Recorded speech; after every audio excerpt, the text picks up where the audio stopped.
کائنات کے اندر مذہب اسلام وہ مذہب ہے جس نے کالے اور گورے کے فرق کو ختم کیا،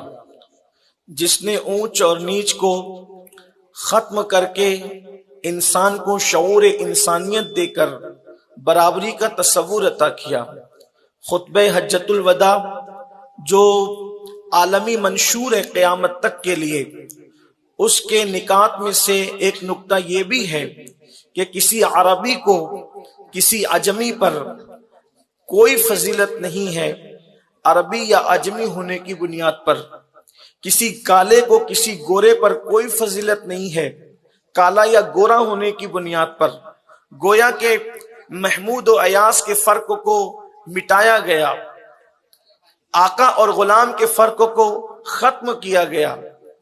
برادریوں کی اونچ اور نیچ کے تصورات باطل کو قدموں تلے رون دیا گیا۔ اسی طریقے سے عرب و عجم کے وہ اونچ اور نیچ کے تصورات اور تخیلات کو باطل قرار دیا گیا۔ وہ مذہب جو سب کو ایک رسی میں پیرونے کے لیے آیا تھا، ایک مقام ایسا آیا کہ اس مذہب نے بھی ایک لکیر کھینچی اور کسی بنیاد پر انسان کو کسی انسان پر فوقیت کا اعلان کر دیا۔ کالے اور گورے ہونے کی بنیاد پر فرق نہیں، اونچ اور نیچ کی بنیاد پر کوئی فرق نہیں، عربی اور عجمی ہونے کی بنیاد پر کوئی فرق نہیں، لیکن پھر قرآن کہتا ہے فرق ہے تو کس بنیاد پر ہے؟ تو قرآن کہتا ہے قل، محبوب آپ فرما دیں، آپ اندازہ کریں جس محبوب کے ذریعے سے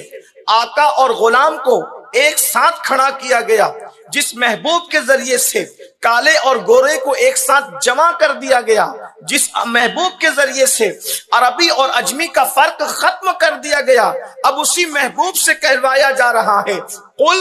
محبوب آپ فرما دیں، اللہ اکبر۔ اور پھر محبوب سے قل کہہ کر جب بھی قرآن مقدس مخاطب ہوتا ہے کہ آپ فرما دیں، اس سے محبوب کے لہجے کی اہمیت بھی پتہ چلتی ہے، اس سے محبوب کے انداز تکلم کی حیثیت بھی پتہ چلتی ہے، اس سے محبوب کی بولی کی اہمیت بھی پتہ چلتی ہے، اس لیے کہ اور بولیں تو صدق اور کذب کے امکانات جو ہے اس کو چکر میں لیے ہوتے ہیں، لیکن جب محبوب بولتے ہیں تو پھر وہ قانون بنتا نظر آتا ہے۔ اور استاد زمن اس قل کے راز کو کتنے خوبصورت انداز میں بیان کرتے ہیں، کہتے ہیں قل کہہ کے اپنی بات بھی لب سے تیرے سنی، قل کہہ کے اپنی بات بھی لب سے تیرے سنی، اللہ کو ہے اتنی تیری گفتگو پسند۔ اللہ نے محبوب سے فرمایا پیارے آپ فرما دے قل، کیا کہیں؟ هل يستوي الذين يعلمون والذين لا يعلمون، اے محبوب آپ کہیں،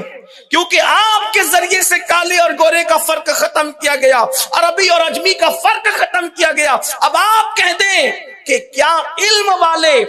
اور بغیر علم والے دونوں برابر ہو جائیں گے؟ نہیں، دونوں کی برابری نہیں ہے، ہر جگہ سب برابر ہے، لیکن قرآن ایک لکیر کھینچ رہا ہے، فرق کی حد فاصل ہے کہ کیا علم والوں کا مقام ہے، علم والے یعنی جاننے والے اور نہ جاننے والے دونوں برابر نہیں۔ اب اگر اس کو ایک اور مقام پر دیکھیں، یہاں قرآن علم اور علم نہ ہونے کی بنیاد پر فرق کر رہا ہے، علم والوں کا مرتبہ بلند ہے، جن کے پاس علم نہیں ان کو وہ مرتبہ حاصل نہیں، اور دوسرے مقام پر پھر قرآن کہتا ہے جہاں برابری نہیں ہے الگ الگ چھانٹ دیا، قرآن کہتا ہے لا یستوی اصحاب النار و اصحاب الجنہ، اے محبوب سے یہاں کہلوایا گیا ہے کہ علم والے اور بغیر علم والے دونوں برابر نہیں، اور اب دوسرے مقام پر کہا جا رہا ہے کہ جنت والے اور جہنم والے دونوں برابر نہیں، تو گویا کہ علم والے بغیر علم والے دونوں برابر نہیں، جنت والے اور جہنم والے دونوں برابر نہیں، تو قرآن کی تفسیر قرآن بالقرآن سے پتہ چل رہا ہے کہ علم کا راستہ جنت کی طرف لے جاتا ہے، اور علم کے بغیر جو راستہ جاتا ہے وہ جہنم کی طرف لے جاتا ہے۔ علم کی اہمیت یہ ہے، علم کا راستہ جنت کی طرف، اسی لیے اللہ کے رسول صلی اللہ علیہ وآلہ وسلم فرماتے ہیں جو علم کے راستے میں نکلتا ہے، جو علم کی تلاش میں نکلتا ہے، جنت اس کی تلاش میں نکلتی ہے۔